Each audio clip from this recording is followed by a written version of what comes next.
Hello and welcome to this week's episode of Tales to Admonish with your co-host Tom and the man who might be the strongest Nexus being in the galaxy, Arthur Romeo. Yeah. On this week's episode, we find out that a Lego set by any other name just isn't the same.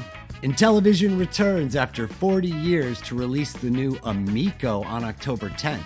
And if you don't know who Intellivision is, don't worry, you're not alone. We'll clue you in and tell you why you probably don't care about it. We talk about Rick and Morty, Season 5, Episodes 1 and 2. A little bit of the old, a little bit of the new, but I think overall they're doing an excellent job.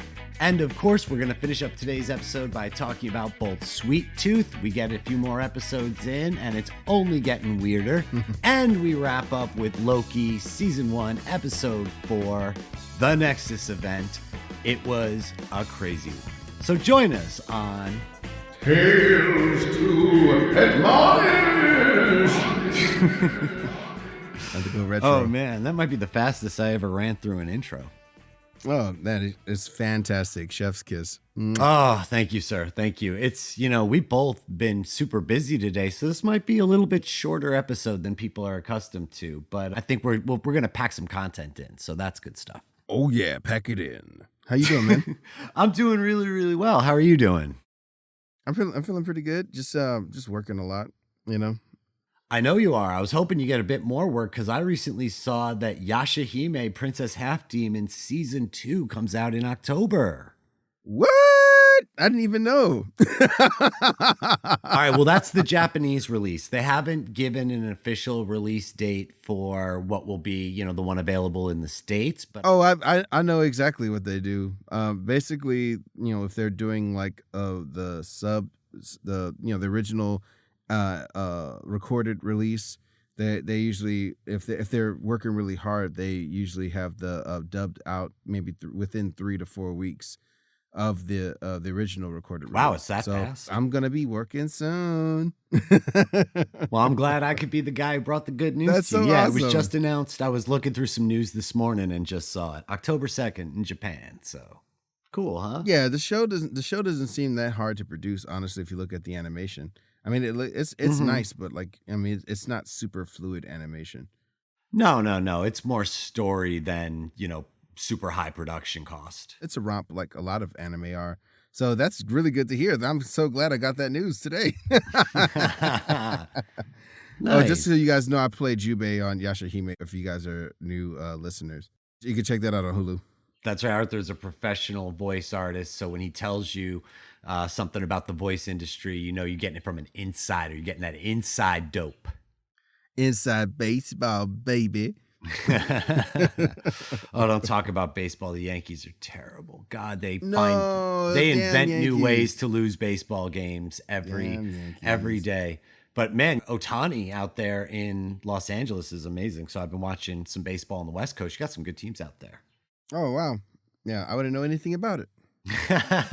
Well, you tell me about video games and I'll tell you about baseball. But actually, I got some video game news for you today, sir. Oh, snap. So, we had E3 just a couple of weeks ago, the 2021 E3, where they were announcing not a whole lot of really innovative stuff, but just sort of giving everybody a taste of some new games to come. And you had reported on that. Tasty. Well, I read an article that was interesting to me because I'm a little bit old school. I grew up, I had an Atari. And Atari's predominant competitor back in the early 80s was a system called Intellivision. Yeah, I remember those. They were rudimentary systems that were meant to go up against like the Sega Master System. And, we're talking Pong here, literally like 1-bit, 2-bit, 3-bit systems. E.T. That game was horrible. Oh, I had E.T. I had it. I got it for Christmas. Everybody and their mother got that game for Christmas in 1985. And I got that game for Christmas in 1985. And even 6-year-old me knew that game was fucking unplayable.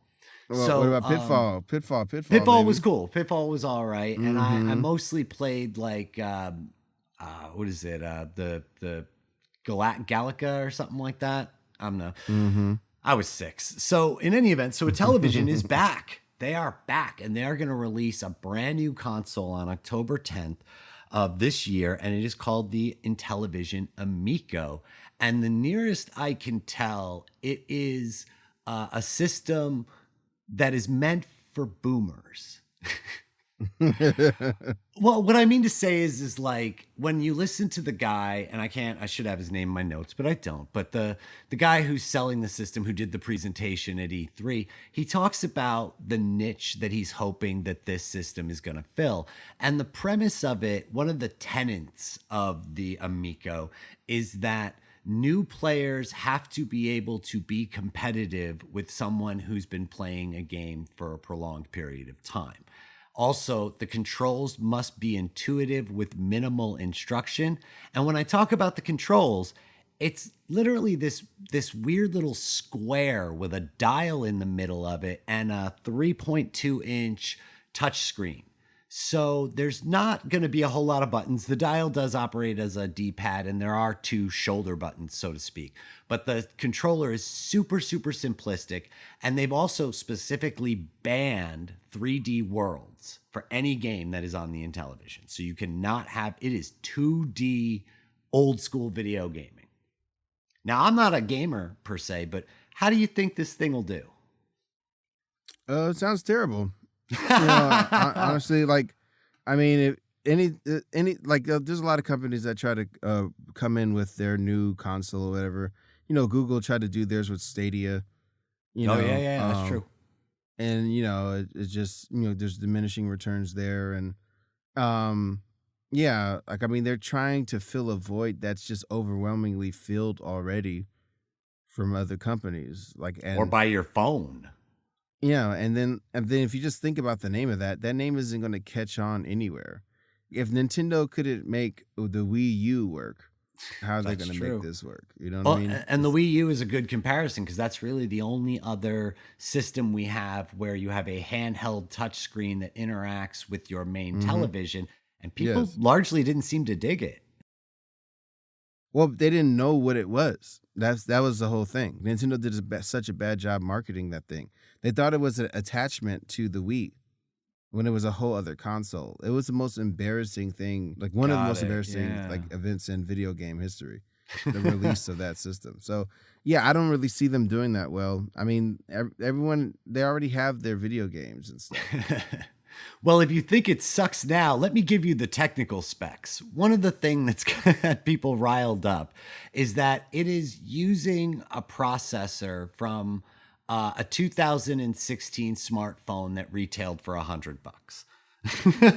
They're using a 1.8 gigahertz Snapdragon 624. I mean, that may not be the exact processor they end up using, but that's the technical benchmark that they're providing. It has 2 gigs of RAM in it, which nothing. My phone has more than that now. But so I'm not quite sure who the market is, but I don't want to just totally trash this thing. It does have a couple of good things going for it. Number one, they are banning DLC and in-game purchases.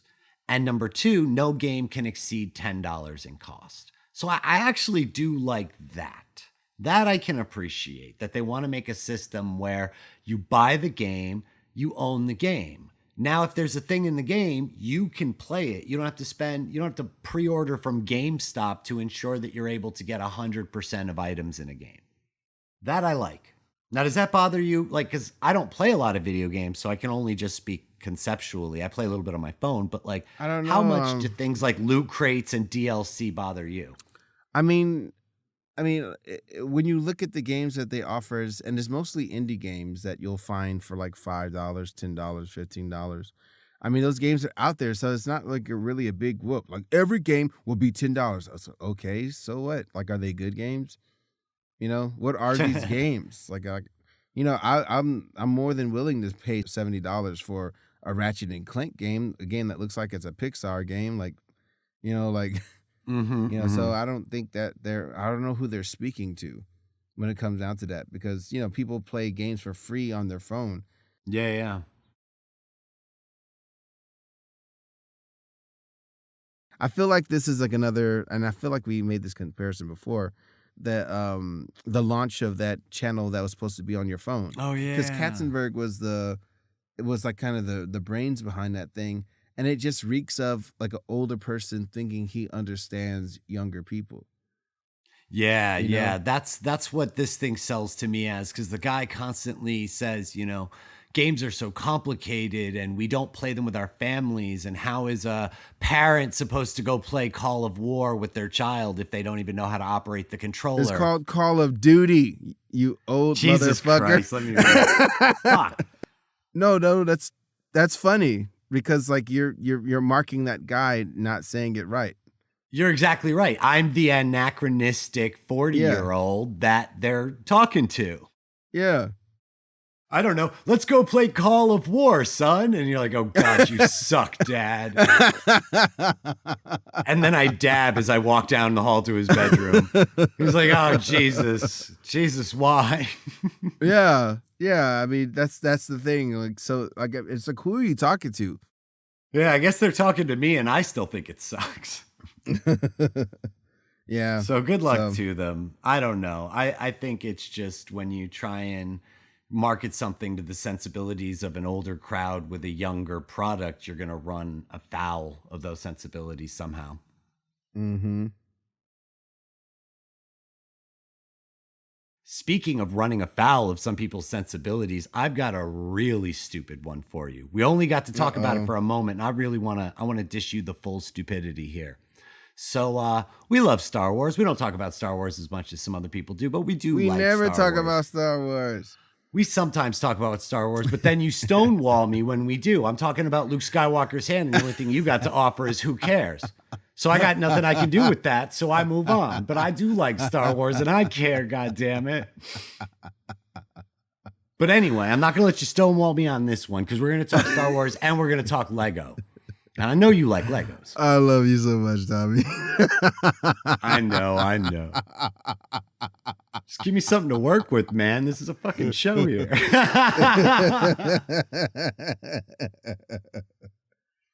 So Star Wars obviously has always teamed up with Lego. Some of the most iconic Lego sets that you can buy are the Star Wars Lego sets. So it's no surprise, following the popularity of The Mandalorian, that we recently got a Lego set for Boba Fett's starship, or as it is known canonically, Slave One. Oh no, slave! Bum, bum,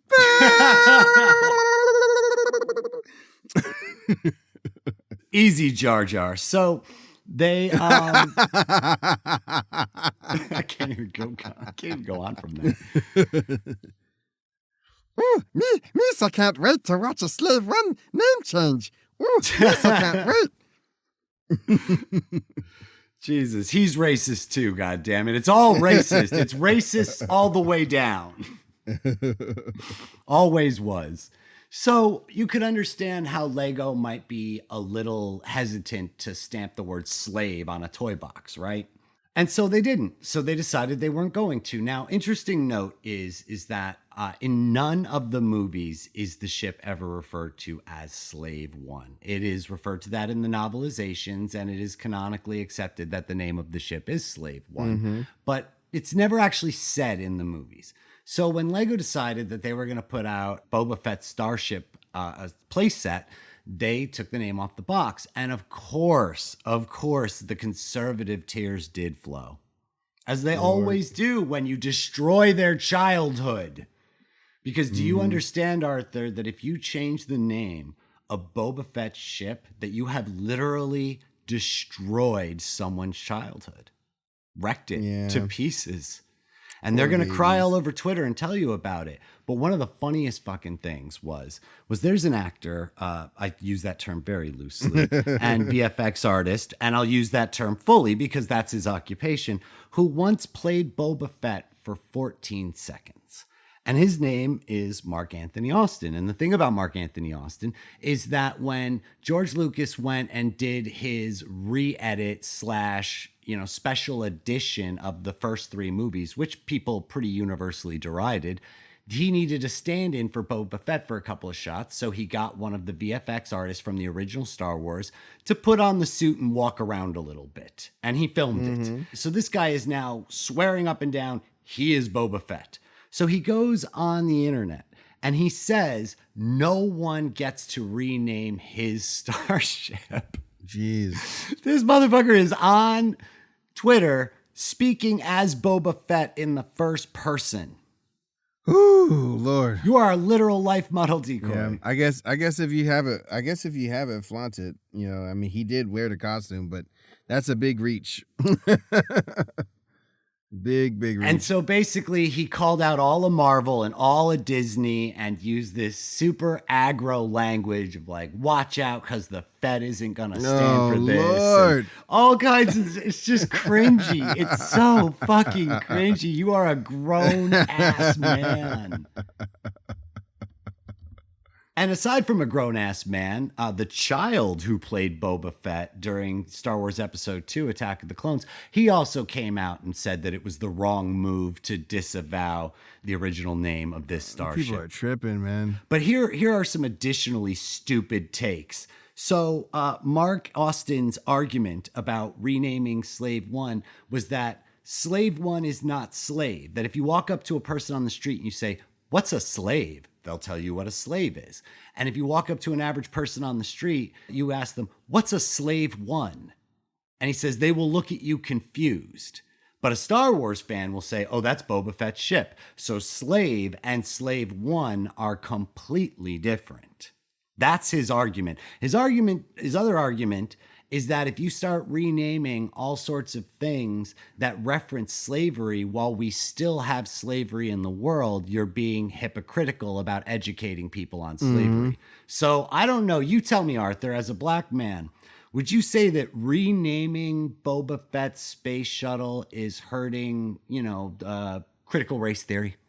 I don't care. Why are we talking about this?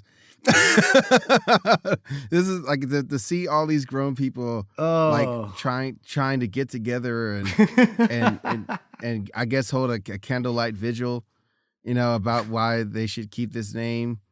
And it's just like, look, what the thing is called. Like they just decided not to put that on the toy box. Like, can you guys find something else to do, please? Jesus Christ. So I just figured that was absurd. I know we're going to move on quick, but we will take a moment to bathe in the tears of weeping man children. You are grown fucking adults. Anybody old enough to have an opinion on the name of Boba Fett's starship being canonical versus printed on a Lego box is also old enough to go get professional help. And so Arthur and I encourage you to do so if you have very strong feelings. Yeah, man. These tears have too much salt in them. It is easy to float. Oh my God! Oh, watch them flow, baby. Watch them flow. It's amazing. Yeah. So that's. I did want to bring up the Long Halloween. It's one of my favorite Batman books. Oh yeah, it's getting a cartoon, right? Yeah, the first part just came out. They did it really wise and split it into two parts. Just as every fan knows, even Marvel fans know that DC has kicked butt in animation. Oh, they win. They win on the animation front. 30 years straight up. Like you can't touch them. Not with a 10-foot pole. And it's so great. Of course, all these people grew up with all the stuff. Now they're making more mature stuff. They're trying to be more like anime and just more hardcore. We already talked about the Harley Quinn series, how like that's super crass and hilarious. Yeah. It's so good. Yeah, so like this project looks great. I haven't watched it yet. I'm a big fan of the book. I read that book over and over again. Oh, I'm gonna catch that this weekend. I didn't know it had come out yet. I was keeping an eye on Yeah, that. the first one came out. The second one comes out in July. Nice. I think on the 22nd or something like that. So I just wanted to bring that up. That I just saw that in the news over the past week. So I'm happy about that. Love me some cartoons. And speaking of cartoons, oh yeah, we're going to talk real quick about Rick and Morty season 5 episodes 1 and 2. Arthur, you haven't seen them because you don't really keep up with the Rick and the Morty. Well, I mean, basically, I'm trying to change that, like especially since you told me that some of the things that irked me, it gets kind of like, loosened and massaged out. They get ironed out. Yeah, so I'm going back to the series from square one. I already watched the first episode and had a good time, knowing that he's not going to just be burping and vomiting all the time. And some of it was funny. Yeah, it was excessive the first season. The first season was too much. It really is. When you go back and watch it, it's so bad. But the great thing about those early seasons is that the episodes are amazingly well written. The A plot's excellent and the B plot is excellent. Every single episode, both plots just rock. And I think that with season 5, we're finally getting back to that place where I like both the A plot and the B plot. The very first episode of season 5 is amazing because without spoiling it too much, essentially Rick offends a Namor knockoff named Mr. Nimbus by touching the ocean. Apparently they're longtime rivals. And when Rick's ship accidentally crash lands in the ocean, Mr. Nimbus demands tribute. And so basically Rick has to sit and have dinner with him for one night and entertain him for one evening. And in exchange for that, Mr. Nimbus will forgive Rick's transgression. So part of that is that Mr. Nimbus likes to drink.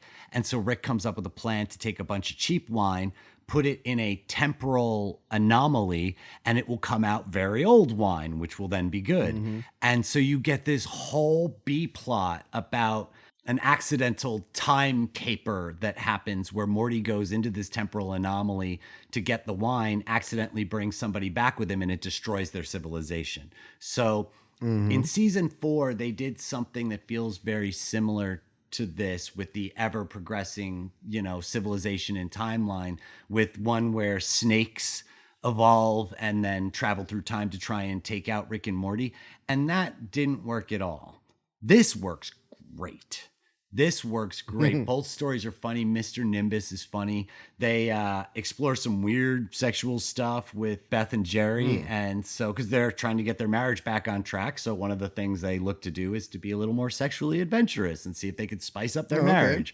So they basically try to swing a 3-way with Mr. Nimbus, which is pretty hysterical. So that shit was great. And then the season 5, episode 2 is...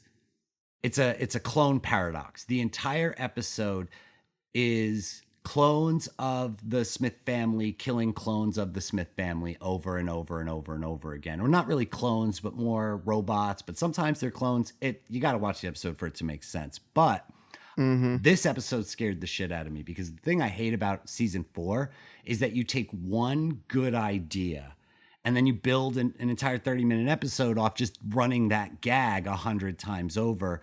And in many instances in season 4, it simply does not fucking work.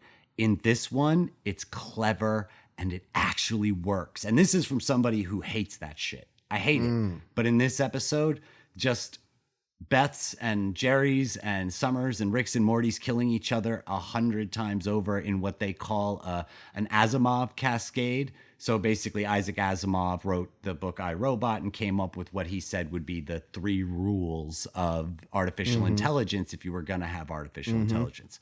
So in the episode, Rick decides to make a decoy family of android/biological clones so that if someone wants to kill him, they get killed first and then he gets alerted. But then the decoy family makes a decoy family and they make a decoy family and it's decoys all the way down. So this is the dense stuff that I was talking about. I was like, oh, it's a lot. No, it's good. It's good. I'm game for it. I'm giving you the 50-cent version, but if you watch it, you'll get it. And if you watch it, you'll get it. It's fun. It's totally fun. So I say keep watching Rick and Morty so that you can catch up with me because, you're like my hetero life mate. And so much like where I don't like to get ahead on my shows with Rachel, I don't like to get ahead on shows with you. And so you got to catch up, baby. You got to catch up and watch some Ricks and some Morty. Catch up. I'm going to do it. One last thing I want to say. I want to do a shout out for Tyler, the Creator. He did a performance on the BET Awards that was just fantastic. So if you guys look up, I think it's called Lumberjack. Look up that live performance on BET. It's just like fantastic. I totally forgot to ask you about the BET Awards because I was watching some clips from it and I remember you always talk about how like the BET Awards is the best awards. It's like your favorite award show. It is. Just like there's no argument. It's just straight up. What'd you think of Lil Nas X?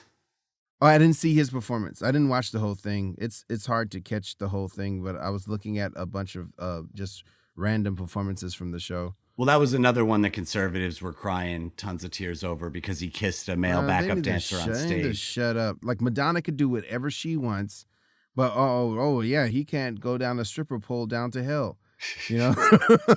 Yep. I think that's one of the most creative ideas I've ever seen. Yep. Sliding a stripper pole down to hell and giving the devil a lap dance. Like if Madonna did it, no one would say anything. It would have been genius. When people of color do it, it's like, oh my God, so slutty, disrespectful. When Madonna does it or Britney, oh, how provocative, how brave. You know, that's what happens every time. That is true. You can't win, man. It's ridiculous. It's ridiculous. You know, so I'm proud of Little Nas X. I didn't see his performance on BET though. Yeah, he apparently at the end, well, I watched it. At the end of the performance, he goes pretty hard on a backup dancer. And he basically said, if y'all gonna cry when I kiss another man on stage, next time I'm just gonna fuck him. That's good. You should. Like, if you're gonna cry anyway, next time I'm just gonna fuck him. So you better ease up. Use your tears for lube, motherfucker. He is so perfect for this moment in history. Oh, he man, is I love exactly Lil Nas X. the right man to do what he is doing with his moment and with the spotlight. He's perfect. No apologies. He never makes the wrong move. It's perfect. Perfect. As we wish, a fond farewell to the end of Pride Month, little shout out to Little Nas X for just killing it every day. Mm-hmm. Love it, love it. So yeah, if we want to talk some more about how society is terrible, we each caught a few more episodes of Sweet Tooth, huh? Sweet Tooth. It's turning out to be such a great show. Oh yeah, it's so good. I do have my issues with it though, but like it's still just amazing. The characters are great. Speak your truth, baby. What do you got on it? I like. I'll speak my tooth. Basically, like the kids are so cute. Again, I would have preferred if the show was a little more grimy. It didn't have to be like in your face, like Walking Dead stuff, but it should have been a little bit more. Arthur. Number one, I got one word for you, baby. Merchandising. Yeah, but you can merchandise dark stuff. I just would appreciate a little bit of Tim Burton-esque quality to it, Nope. If anybody hurts Bobby, I fucking riot. If anybody hurts Bobby, I'm gonna riot. So Bobby, guys, if you haven't seen the show, and we're going into full spoiler mode. Yeah. This show is all about little hybrid animal people. And the whole thing about the show is that Sweet Tooth, the main character, Gus, first of all, little blonde-haired white boy, like the cutest thing ever. Fucking mop it. He's made to look so cute, you could scarcely find a way to like want to actually hurt something like that. Yet they have these characters kind of uncharacteristically want to hurt these very cute looking things. So when you look at Gus, it doesn't seem like he's had the worst of it. He has his antlers and his cute little deer ears versus like this little black girl who has a pig face, and who looks cute too. She looks cute. It's not, I understand the implication, but it's seeing a pig face, I'm sure you'd be wanting to kill that easier than like a little blonde white boy that has deer antlers and stuff.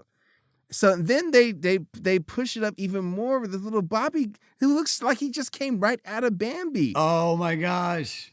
He is so Baby Yoda. He is such a freaking action figure, doll, toy waiting to happen. I love him. He's adorable. But I don't know. Baby Yoda, like you put Baby Yoda and stack him up against the Bobby. Bobby looks like a cartoon character. Baby Yoda looks like he could exist. Yes, the effects for Bobby read very CG. It doesn't. It feels a little disconnected. It's a bit much. It feels, but he's so fucking adorable. Like I said before, if anything happens to Bobby, I'm adorable. But riot. It's just like in this world, they would kill that thing. What? Like it doesn't make sense. No, see, this is where you and I disagree on the show, is that I think that when faced with annihilation, people will do whatever. If you told me that I could cure every case of cancer in the world, all I had to do was smash Bobby's little head in with a rock, I would smash his little head in so fast. Because that's survival. That's a numbers game. Especially if you told me Bobby was giving everyone in the world cancer. I don't believe you, Tommy. I don't believe you. To save everybody, to save, because that's the stakes. That's what they believe the stakes are. Yes, all of these guys are adorable, because in the comic, Bobby is not a good looking dude. He is pretty ratchet looking in the comic. So I get it. And he's as tall as Gus in the comic. Here he's like a foot tall and fucking adorable. But if you told me I could cure every case of cancer in the world, all I had to do was smash Bobby's head in with a rock, I'd be like, yo, go get me a rock, son. We're gonna do this. I'm sorry. I mean, this kind of makes me. I feel like that's the blind spot of the show, because, you know, in the real world, we deal with these consequences all the time. Like there's that show called What Would You Do, and there's a famous episode where there's a black kid that has a hoodie on who's stealing a bike, and they have a white kid wearing the same thing that the black kid is stealing the bike. And they respond to both of those things different. I saw that. You know? I saw that. In some case, the bystanders help the white kid cut the lock. Yeah. Oh, it's my bike. I lost the and they make the kid be really, really unconvincing. Like, so you lost the key? Exactly. Yeah, I guess I lost the key. Yeah. So this is your bike. And by the time they get the lock cut, he's like, well, it is mine now, and rides off. And they just stand there looking bewildered. Exactly. But when they have the black kid just fiddling with the lock, it's like, what are you doing? I know. So that's what I'm saying. Like, in this show, I would appreciate it if some of the characters weren't that cute, but they were just people. It's like, I mean, you piling on the cuteness doesn't really speak to the ambiguity of it. Well, we haven't gotten because it's like it's so many yet. You know, we've only gotten a few. They're gonna give us more. But that's the thing. They shouldn't be super cute in the first place. You know, maybe some of them, but like you see in the show that they're like making them super cute, especially when we get to Bobby, man. So other not wanting to belabor on that, because I want to talk about Loki. The other thing is, I just love how organic the relationship is between Gus and what's the big gentleman's name? The character Tommy Jeopard. Tommy Jeopard, otherwise known as the Big Man. Yeah. Oh, they never say his name. Okay. They almost never call him that. He always calls him Big Man, just the same way as Big Man never calls him Gus. He always calls him Sweet Tooth. So they have nicknames. It's part of their camaraderie. Okay. So, like, I mean, I just really love their situation, and it turned out really good.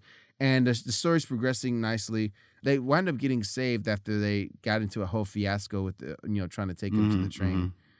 You know, I feel for both characters' situations, because it's just like, I mean, he doesn't know this kid, and this kid's most likely to get him killed. You know, what's he supposed to do? Just drop everything for him? But then he messes up the kid's train ride. Well, the funny thing about the train ride is it's not in the comic, so none of that's from the comic. But the other thing about it is, like, I think the train ride is just the most absurd part of the whole thing. Number one, you cut his horns off. If you're really, if he gets found with horns, he's dead. Done deal. Somebody's going to drag him off, experiment on it. He's fucking dead. So you cut his horns off and you put a hunter's cap on him. And that takes care of the ears and that takes care of the horns. Like, I know that you don't want to hack his horns off, but it's not going to hurt him. It doesn't hurt him at all. Just go full Hellboy and just grind those suckers off. And put his head under a freaking cap. Like, it's kind of interesting to show that there are kids and they do dress up like animal kids, which is kind of fucking weird. But that whole portion of the story didn't really logically work for me, but it set up some fun stuff. And now we're going to see them, essentially at some point they catch a different train and head, because they got to get to Colorado somehow. They're pushing the story that way. What's interesting to me is that I am seeing the story start to reconverge with the comic book, in that we got to get all of these people in the same place. We got to get Dr. Singh, Big Man, Sweet Tooth, all of the animal kids, and General Abbott. They've all got to hit one spot. And I'm up to I finished episode 6 now. And not to spoil it for you, because I think you're one behind me, they're all on their way to a reckoning, which I think we could all tell, because how else do you resolve this shit? But yes, there is a reckoning coming for these characters, and I'll be excited to wrap it up. I think the scene where you basically meet this group of kids who are all orphaned, which makes sense, because like a lot of people died. Mm-hmm. You know, and of course, like, you know, they had, there's all these like allusions to what's happening with the people of the youth culture of today, in our reality, where everything being left for them is just like a piece of shit. Yeah, yeah. The scraps, a burnt world. Oh yeah, all these decisions made by these handful of rich people Who will never see they'll never live to see the results of their actions, and so they don't care. Yeah. They know they won't live to see Yeah. the results of their actions, and they don't care. The party doesn't Yeah. stop. Yeah, I mean, being rich, the least of their worries are little people. You're in such a bubble. Yep, yep. You don't believe that there are situations that you can't buy yourself out of. You always believe that you can buy your way out of, any apocalypse. Oh, heat waves coming? That's cool. I have air conditioning. I own an air conditioning company. Oh, look at the head of the NRA. When freaking COVID hit, a donor lent him a yacht for a month. Like, oh shit, everybody's getting this disease. I'll just go out on this yacht and hang out at sea until this shit resolves itself. Like, same shit as we said last time. The exact same thing we said last time is that when the apocalypse comes, there will be luxury lifeboats and you won't have a ticket. I won't have a ticket either. Somebody will have a ticket, but it won't be us. Oh yeah. Yeah, so all in all, it's great. There's that really cool scene where we see that Gus can talk to other animals. Yeah, where he has a communication, a bond with them. They want to execute Big Man, the group of animal kids. Yep. Because he has a marking on him that says that he's one of the what is the last man army. The last man army who they poach. They're the ones who hunt hybrids. the animal kids, the hybrids. Yep. Yeah. And so he was one of them. Of course, like, I mean, it was weird. It's just like, you know, if they're attacking him and Gus at the same time, then wouldn't it stand to reason that he's not one of them? It's like, he bears the mark, and their argument is that, well, he may have reformed, he must pay for the sins that he's already committed. And that's their argument. Oh, well, great, Gus likes him and he's helping Gus. That doesn't absolve him of his crimes. yeah, I don't know. I think that's pretty weird when he's protecting that boy. Well, I mean, that's how the American justice system would deal with him. You know what I mean? It's Yeah. I get it. When an aggrieved party demands restitution, then they're going to see it through. And if they feel like they can extract that from him, they're going to do it.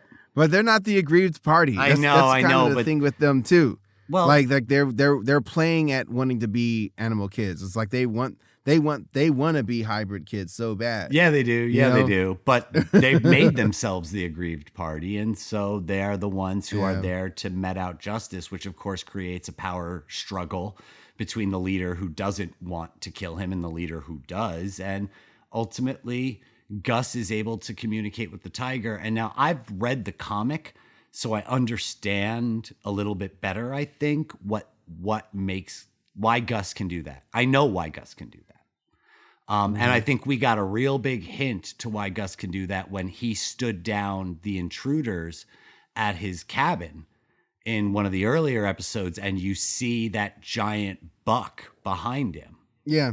And so, like, Gus has a very special spiritual connection to his animal half, and I think they're going to explore that and explain that in the future. I doubt we'll get it this season, but looks awesome. I'm having a good time with the series, and I'm glad that the exited leader of the group joined the crew, because like that's just some good conflict. Yeah, it is. Yeah, it is. And they're filling in for some characters that were in the comic that aren't going to be in the TV show, and they're sort of playing some roles that are going to be important later.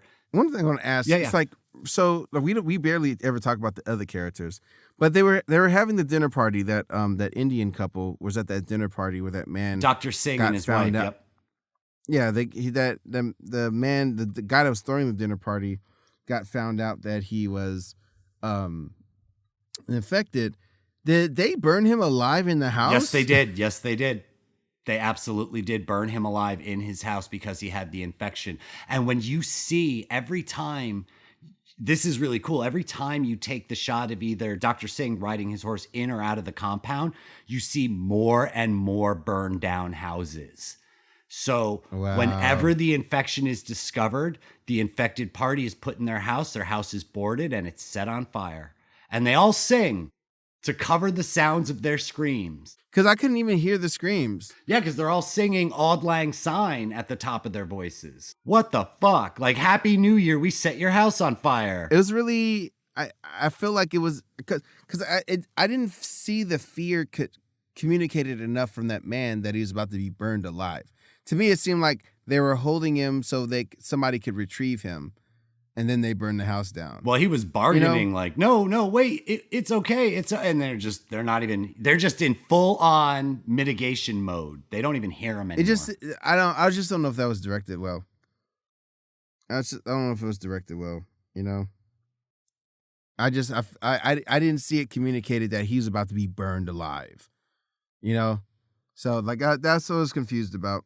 Well, I think that you know what it is, though, and I actually get it. It makes perfect sense. Number one, guns are hard to come by. So if you could just shoot him and then burn his house down, that would be the humane thing to do. But guns are hard to come by. So the alternative is that but you why would they have gotta be so cruel? Like, knock him out or something. Because first, this is a commentary on the cruelty of humanity. Again, they want to kill adorable little moppets and drink their brain fluids. You know what I mean? Society is cruel. All of this is reinforcing the cruelty.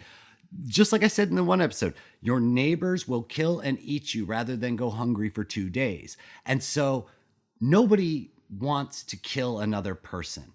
And if I may quote Rick and Morty, I don't know if you've seen this episode, but like, if you have to put your hands on him, it's going to feel like a real murder, you know? And I think without a distance weapons, no average suburbanite is going to want to slice someone's throat. No suburbanite's going to want to choke someone out physically. They tie him to a chair, they pour accelerant around, and they get the fuck out of the house and they light the house on fire. So it's not like any one killed him. They all killed him. And so there's a diffusal of guilt and there's a diffusal of responsibility in that action that I totally get. Mm-hmm. Speaking about slicing somebody's throat, you know, somebody, Time Lord's throat got sliced pretty good in Loki. Oh, chop their heads off. Spoilers, and double spoilers. We were 100% right. These timekeepers are bullshit. You know, the funny thing don't bury the lead, Tommy. Always burying the lead. It was kind of that's the end of the episode. All right, so we'll start at the beginning. We start at the beginning. So impending doom, they're going to die on this planet, on this moon. Which we all knew that was going to happen. You know, this was a time for us to really spend a good amount of time with Sylvie and Loki. Mm-hmm. What we're seeing is Loki falling in love with Loki and thus causing a raging boner that's about to destroy the ancient timeline. Did you see how high that line was? You use that euphemism a lot, and I sometimes push against it, but yeah, if you look at the timeline, it's straight off it. So yeah, I'll accept it this time. But yes, they get a veritable erection of an alternate timeline. And really what we're seeing, to keep the boner analogy, the power of love. It's the power of love. Can you feel it? It's apropos that Loki would fall in love with Loki. Yeah, that's what's so great about like actually getting to spend time with this character, because otherwise, you know, from what we've seen with Loki throughout the movies, is he had his huge villain arc, and then what we would see of him, he would be kind of like a joke.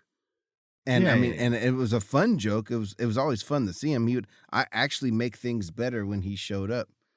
But he just kind of became a joke over and over again. Sure. So it's just cool to spend this time with him and really see what makes him tick and how smart he is, how he works, how he concocts, and then to see what he actually thinks about. You know, we get to see his sexuality and what he actually does think about love, what a villain thinks about love, and you know, being able to.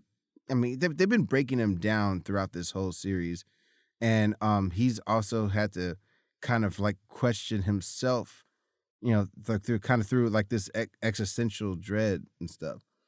Yeah, well, they have to turn him from this raging narcissist who was just about to destroy New York City into the Loki that we kind of know and love in Ragnarok, where he finally starts to have those heartfelt moments with Thor, and we start to see him as potentially a hero. And so now we're definitely going to get to the point of where we see Loki as a hero. And one of the big differences is that in this episode, we see a Loki that cares about things. He gives a damn about loss, and he cares about somebody other than himself. And we'll get more into it a little bit later on as we get deeper into the episode. But the expression that Tom Hiddleston brings through in this episode shows very, very clearly that he finally deeply cares about a few people that are not himself. Obviously, the big thing of this is that he seems to be in love with himself. And I don't know if I'm necessarily going to immediately ascribe it to romantic love as much as Loki finally feels a kinship and a companionship. Yes, it's love, but it's also the lack of loneliness. There is this person whom he can relate to, which in no small part because it is himself, but that who also cures that sort of emptiness, that loneliness of no one will ever understand what it's like to be me, which is the clinical narcissist's opinion. But of course, he understands what it's like to be him, or she understands what it's like to be him. But he's also developed a really tangible relationship with Mobius in this as well. You know, they have a good mutual respect, and Mobius just keeps pouring this goodwill and this you can be a hero if you just choose to opinion into Loki, and Loki's really responded to that. It's really interesting about Mobius because it just seems like Loki's has been the only person he could actually really talk to. Yeah, There's like for probably years. And then you really feel it when he gets hurt by Loki. Because like he's trying, he's smart, and it's not like he's 100% perfect, and he has a tad bit of naivete, like that's mixed in with like, a very sharp dude, so it's like this pull and push and pull of emotions when it comes down to like, do I trust Loki?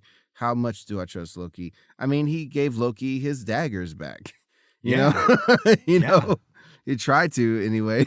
Even though Loki's given him no reason to, over and over again, he shows him implicit trust. And in the beginning, it's because he regards him as harmless. Like, of course I trust you. What are you going to do? We have you by the balls. You're just a kitty cat.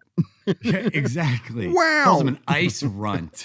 You know, like I've taken down Loki's 100 times more powerful than you. You're just the one I've chosen to work with here. But then as it goes on, that the leeway that he gives him is derived from a fondness for him and a legitimate trust, not just a position of power. And Loki then finally in this episode, we see him bearing the weight of that trust and not wanting to break it. Yeah, I had to push back with Sophie though, because I feel like throughout that whole episode, you see the growing sprig of like romantic tension between them. I really love the moment when he switches into that blue suit, because he's like kind of flirting with her in that moment. Yeah. He's like, look at my razzmatazz. He starts her here, then he's on her other side of her shoulder,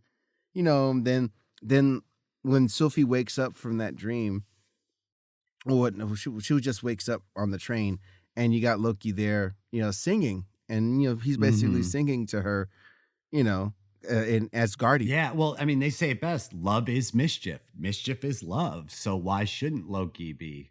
I just feel like it's more romantic. I feel like, they're having a moment like they're about to kiss, like, and I'm not going to bury the lead, but you see more of that when they see each other at the end. But so they're captured by Renslayer and brought captured back to the TVA. Yeah, and they're captured by Mobius, and Mobius, of course, is pissed, And what we have with Agent A23 is her name? What is it? B-15. Well, A-20 is the one that got brainwashed and who Mobius goes looking for as soon as they get back to the TVA. Like, hey, I want to interview everybody involved. And then Renslayer is like, no, sorry, A-20 died. Mm-hmm.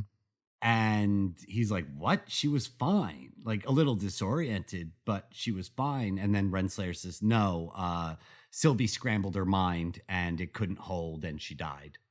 And that, of course, sounds like an absolute bullshit answer. And one of the things that's interesting to me, and I don't have her name in my notes and I should, but the actress who plays Ravonna Renslayer. Oh, that's Gugu Mbatha-Raw. Mbatha-Raw, that's right.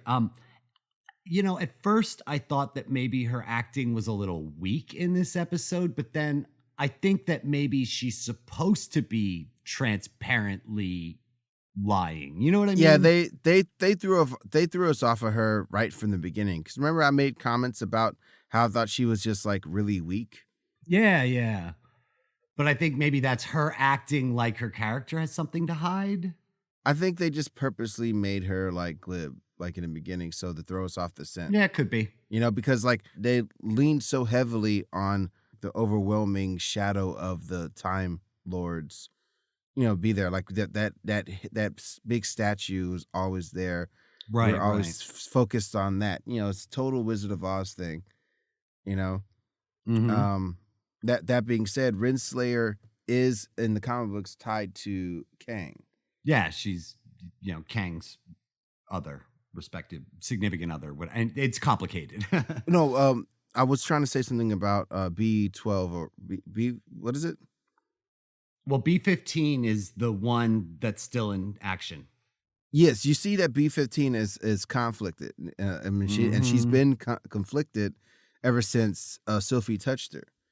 You know, and we know that when Sophie touched these officers, that they come in contact with their actual memories. Mm-hmm. So so we have her in conflict, and now we have Mobius taking Loki to his loop prison. Yeah, the loop prison, which of course, like every bad guy in the Marvel universe is going to be subjected to a time loop at some point. Mm-hmm. Dormammu, Thanos, Loki. Time loops are very effective. Yep. Yeah, and we get to see Sylph again. That's right. Lady Sif, Jamie Alexander returns. Last seen in Agents of S.H.I.E.L.D. Right. And prior to that, Thor 2. Right. I think at one point she was going to leave Marvel and try to be Wonder Woman or something. Yeah, she missed out on Ragnarok because she had a conflict with another movie, the title of which I don't remember at the moment. But she originally was going to come back for Ragnarok and then just had a conflict, which essentially saved her life in the universe for that matter. I know, they were going to kill her. Ragnarok is a 99 out of 100 movie, but if I have to complain about something, they did the Warriors 3 so dirty in Ragnarok. Yeah. They get killed so quickly and easily. I didn't like how I thought the Warriors 3 deserved a little bit more of a send off, but that's okay. Look, no movie is perfect. But yeah, she's back and she's living it up as Lady Sif again, torturing Loki in one of his worst memories. Yeah, that's really funny. It's just really cool because like Loki, he's constantly being put in these situations where he has to deal with what his bad behavior has wrought. Sure. And it's just a quick way of him getting a redemption arc. And it's super telling that one of his worst memories, because for him it was a harmless prank. He cut her hair off while she was sleeping. But the result of that is that she tells him, yeah, well, you're going to be alone forever. And so it's his worst fear wrapped up in a relatively inane memory. Interesting fact about this is that Loki it's a real myth. It's a real Norse myth. That you want to do it then? No, go ahead. No, I'm teasing you. It's a very real Norse myth, Loki cutting off Lady Sif's hair, but it's also been done in the Marvel comics on like 3 or 4 occasions. They come back to this particular trope. So it's fun to see it rendered writ large on the screen. Oh, heck yeah. So I think this is when we actually go back into the past, into Sylphie when she was younger, and we get to see Renslayer as a common officer. Mm-hmm. I saw some background information about the number that Renslayer had. It was actually one of the issues where she showed up in the Thor comics. Yes, It's like a lot of the numbers that you see all over the place all mean they stuff. love like to hide the comic number references. Yep. Yeah, they're all syn-ups and stuff. But we get to see a young Loki who and it's interesting too because what I've seen on New Rockstars, like they did a deep dive on a lot of this stuff. You know how we're accustomed to seeing Asgard. It's that beautiful full frontal shot of the place. Okay. So when we see the opening of this Asgard, we're seeing it from a different perspective. We're seeing it from behind the castle. Oh yeah, I suppose. Yeah, you're right. I guess that they did fly in from the other side of the castle. Yeah, and so like they're constantly doing really cool little touches.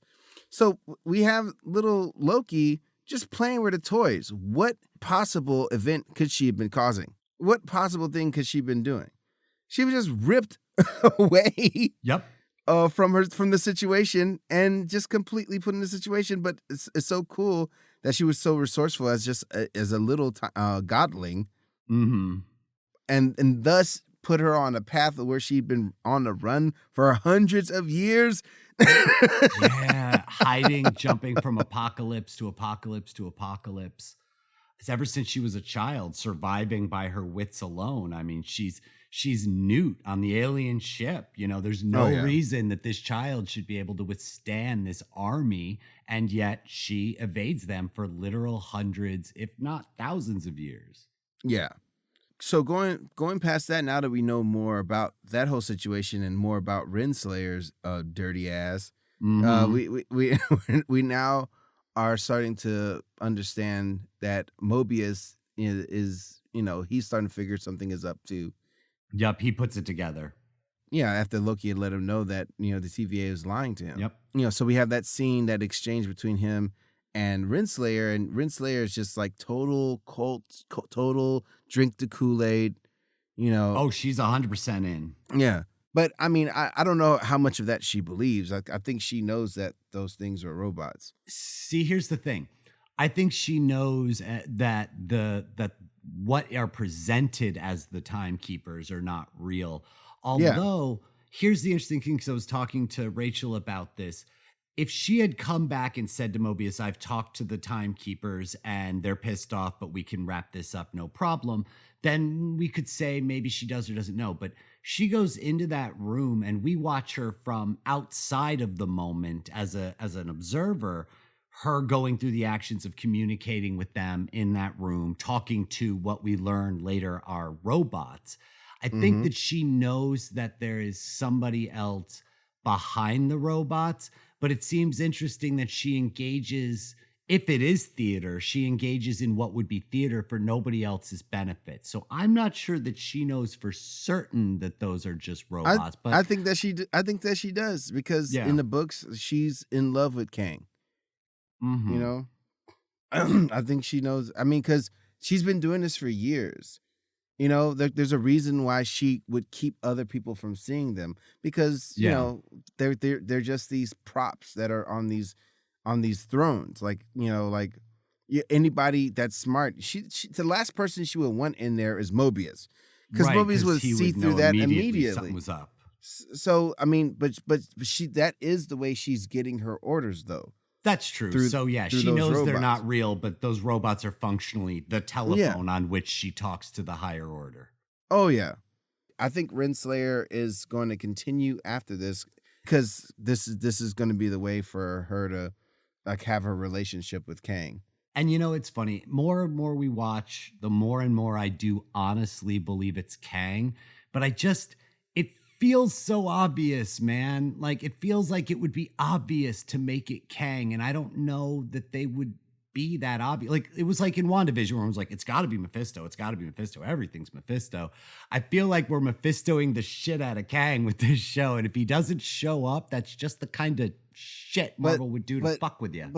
But Tom, think about the implications. The implications of this is insane.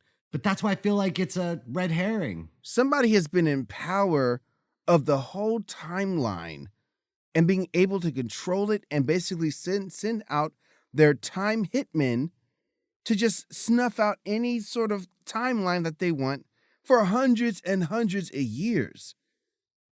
What if it's a Loki? What if it's a Loki, man? Like, I feel like that's something that this show would do to fuck with you, would be to make it a Loki. I don't know. That's why I'm excited. It's over soon. We're gonna get our answers. We're gonna get them. But I feel like they're so tricky with these things. And I feel like everything's pointing to Kang. And like, that's my biggest evidence that it's not Kang, is that everything points to it being Kang. I mean, I'll give you this. Your theory would work really well with the theme of this story. Cause like for some reason, Loki's important and they're trying to snuff out all the other Lokis. So I don't know. I'm excited to find out.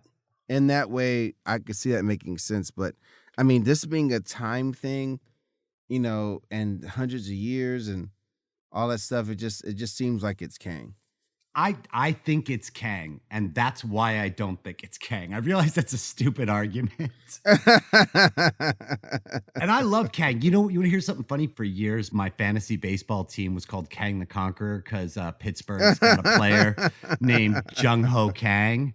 And so forever, my baseball team was called Kang the Conqueror. So I love Kang. I want it to be Kang. But that's why I feel like, it's too easy. They're gonna throw the curveball in the final episode and blow your head up. I don't know. I'm excited to find out. Speaking of blowing some heads up, this thing is devastating. Oh yeah. So we have the whole head blown up thing as we wind up as B15. B25. I know their numbers. It's tough to keep track of them. Yeah, B15 says enough of this shit. Yeah. And decides to help out Sylvie. Sylvie's there. We already have Mobius going in there doing a little espionage with Renslayer. And that scene when he finally trusts Loki. Yep. And they're gonna figure this thing out, and Renslayer isn't having it. I hated that scene to see, Mobius trying to smart his way out of it. He just swipes her temp pad. He just is like, fuck all of this. He's like, fuck all of this, and then we had to see him go. I don't think he's gone. Honestly, we really don't know what happens when these things get itemized. I think they just get there's a repurposed. 50-50 chance that. See, because I just wonder if Loki's are different, because when he says, am I in hell? I think he means hell with one L, rather than hell with two L's. Yes. That's what it said on the captions. Oh, did it? Oh, see, I got to watch what the captions are. Yeah. There's so much That's little what it said stuff on the in captions. There. So he thinks he's in hell, but if these other characters don't have hell. Don't bury the lead. We didn't talk about the fight. We're already in spoilers territory. People know where we're going, but we're talking about whether Mobius comes back. But we have to talk about what the Time Lord said and what they did. All right. I'm not gonna barely go on. I'm sorry. So yes. So Mobius has been disintegrated, and he probably put your shovel away, good sir. Put your shovel away, good sir. So yes, they go and they're brought before the Timekeepers. Mobius is presumably disintegrated. The look on Loki's face when they kill Mobius, it's like. Oh yeah, he's almost. That's as tears. Much as we've maybe seen him care about anybody in the history of the Marvel Universe is his reaction to Mobius's presumed death. Mm-hmm. It was an amazing bit of acting by Hiddleston in that moment, and so now they're going to drag them before the Time Lords. Which all of this makes no sense if you pick it apart abstractly. Like, why would you need to kill them in front of the Time Lords? If you're just going to kill them, you just kill them. And the whole idea of convicting and capturing the time criminals when you're just going to dissolve their reality anyway, like, couldn't you just use the thing, hop into their deviant timeline, drop the charge and leave, and they'll be destroyed with it like everything and everybody else in that universe? But they have this process of kidnapping these people and bringing them back and having some kind of kangaroo court. So that illusion carries into this scene where now they're going to have the kangaroo court, but it's going to be in kangaroo court. That's the name of this episode. Nice. That's it right there. That's it. We're there. And they bring them before the timekeepers, and they look silly. They look awesome, but I think it's a great thing for Marvel to make them look cool, but also a little bit silly so that you know you're having that Wizard of Oz moment. Definitely Wizard of Oz moment. So this scene, I had to rewatch it because the first time I had no idea what those Time Lords were saying. It was just really, I thought they were speaking another alien language. Yeah, it was very muddled. You know, for those listeners who don't know, I'm actually hearing impaired, so I'm really accustomed to not exactly hearing things correctly. So I didn't think too much about it. But you were bothered by it, so you went back and read the subtitles. What the fuck was going on? What'd they say? So they were basically saying all sorts of stuff that like mustache twirling villains would say. Oh, you would never deserve to be part of this timeline, and you and your ilk will be destroyed forever and a day. And they're saying all this type of stuff, right? So the thing that was interesting though was when, you know, Loki and Sylvie got the upper hand on all the time cops over there. You know, of course they made the huge mistake of just knocking somebody out and just leaving them there and not keeping their eye on them. Boo. Classic. Like we have the center Time Lord, the one that's been featured this whole time. You can actually clearly hear what he says. He's like, well, we could talk. You know? Why do they want to negotiate with them? Yeah. Well, I mean, they want to keep this ruse going. Yeah, you know? I mean, like it wasn't supposed to go to this point. You know, they're supposed to have the upper hand. They never thought that, you know, one of their own would come and destroy the whole thing. Yeah, I mean, yeah. that's what like, you know, she brings Sylvie her sword. The Loki. Yeah, she brings her sword. Yeah. Yeah. So so as Sylvie chops off the head, at first, when you first watch it, it seems like the robots are just malfunctioning and like, no. But if you actually listen and you look at the subtitles, they're all laughing, which makes it so creepy. Well, because I think that whoever's controlling the puppet is laughing at the Lokis for thinking that they were even had a chance at killing him or her, whoever it is. Yeah. You know, you think you're on the boss level and you find out that there are 3 more levels after. You're like, God damn it. I don't know if I mean, with them laughing like that really calls to it being mischief and stuff. Yeah. But at the same time, it's just like what Loki. I mean, I guess that's an easy thing. Oh, there's a different Loki that can make machines. But to me, it's such a Kang thing. Like this elaborate thing is such a Kang thing, and being able to have well, the it time does. It feels like a Marvel put all of thing. this stuff together. You know, it feels like a very Marvel thing that the villain is sitting in a seat of inscrutable power, and watching the heroes flail against that power is hysterical to them. You know, so here these Lokis. I mean, this girl has been fighting for hundreds, if not thousands of years just to get into this room for this moment, to succeed, to chop the head off the Time Lord, only for it to again mean absolutely nothing. And you are no closer to your goal of taking the whole system down. You thought you finally succeeded after 1,000 years. And what you found out is you've effectively done nothing at all. You're no closer than you were yesterday. And that's what I think he's laughing about. Yes. So then after that whole confusion, like this, like feat of this disillusionment happens, you know, we have the 2 Lokis together. And again, I push back on what before, because it appears to Loki. Be a romantic moment. Yes. Okay. I won't say anything else about it. I'm just saying Loki's greatest fear is being alone. Look, I say things like it appears to be Kang, or it appears to be a romantic moment rather. Here's 2 things. Number 1, the showrunners have said that there is not a romantic love relationship between them, despite the fact of what we're seeing on the screen seems to really, really strongly imply it. Now, either A, the showrunners are lying, or B, this is Loki experiencing almost any love at all for the first time. It could be a fraternal sort of love. It could be, I'm not saying it's definitively romantic. I hear you on that. It certainly seems romantic, but for a person who's never experienced what he considers true love in his whole life, which I'd push back on that because he clearly loved his mother. I think that this is the feeling of him not being alone. That plays very similar to the I'm in love with this person. I think that those are similar, expressed in similar ways again. I'm not immediately dispensing with either theory. I think either one is possible, but I just know what the showrunners have said, and I want to kind of take them on their word on it, but maybe not. It's a show about the Lord of Tricks. Yeah. So then, of course, Renslayer comes and does his zappy thing, which I definitely didn't expect that. Yeah, I didn't expect him to disintegrate Loki just as it appears he's about to kiss her. Yeah. So we're off to the races with that. I actually didn't initially watch the post-credit scene because there had been no post-credit scenes before this episode. They did that same shit in Falcon and the Soldier. They got to knock that off. They did that on WandaVision too. Yeah. Come on, man. Be consistent here. Yeah. They didn't have a post-credit scene until like the 8th episode or 7th episode or something. Yeah. What in the world? But holy cow, what a post-credit scene. Oh my God. Cow.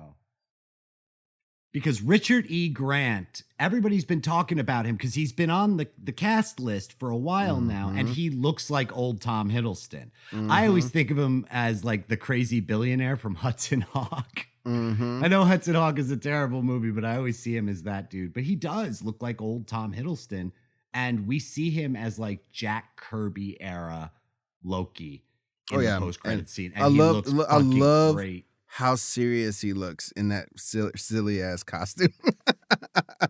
I mean, he is straight up Journey into Mystery Loki, and he's fantastic. And then we get 3 other Lokis as well. We get Kid Loki.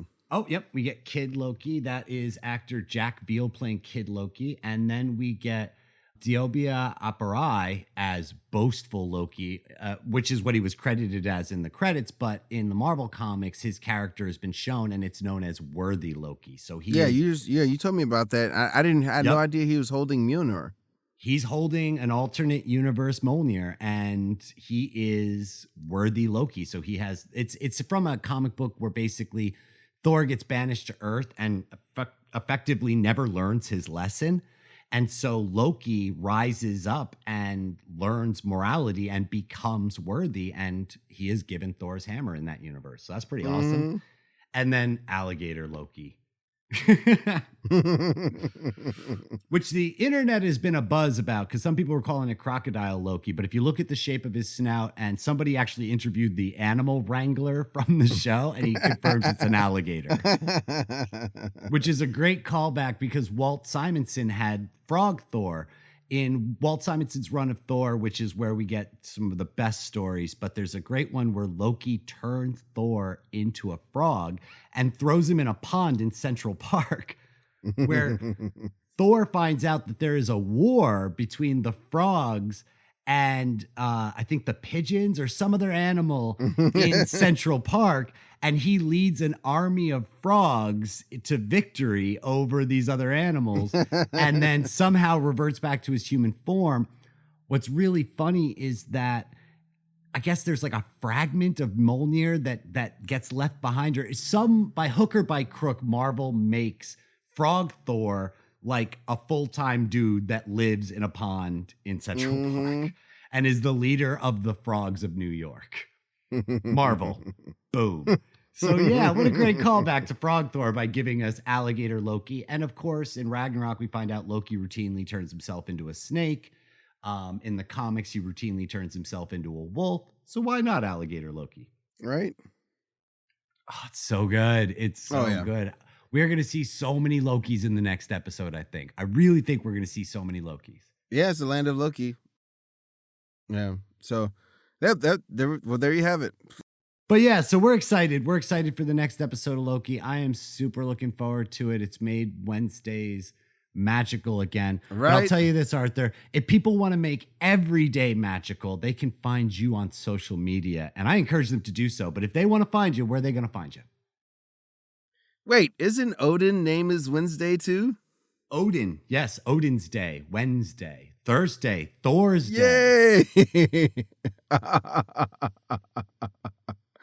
I just have to point that out right quick. Oh, man, that's really good. I never put that together before. That's really Oh, my good. They're God. releasing them on Odin's Day. Oh, Lord, man, the gift that keeps on giving. You can find me at arthurromeo.live. Please join our community. We started Instagram for our Tales to Admonish podcast. So please join our community there on Instagram. You can also join me on my Instagram for my Draw Really Awesome Wow page, where I'm constantly updating with new drawings and stuff, and you can check out all the other stuff that I'm doing for voiceover and stuff, for Yashihime, anime, video games, all sorts of stuff. Yes. Go ahead, Tommy. Oh, you can find me on Facebook at Thomas Olton, or you can find me on Instagram at thomas.olton. You can also now find our podcast on YouTube at Tales to Admonish. And if you would, please, if you like the podcast, tell your friends, tell your wife, tell your neighbors, and also go online and rate and review us on your podcast app or video viewing app. It really helps increase our searchability and helps other people find content. So if you're enjoying it, help us share it. Thank you so much, Tommy. It's always a pleasure, baby. Oh, it's always a pleasure with you, Arthur. And where are people going to come see us next week on? Tales to Admonish! I don't know why I phrased it like a question. Toodles.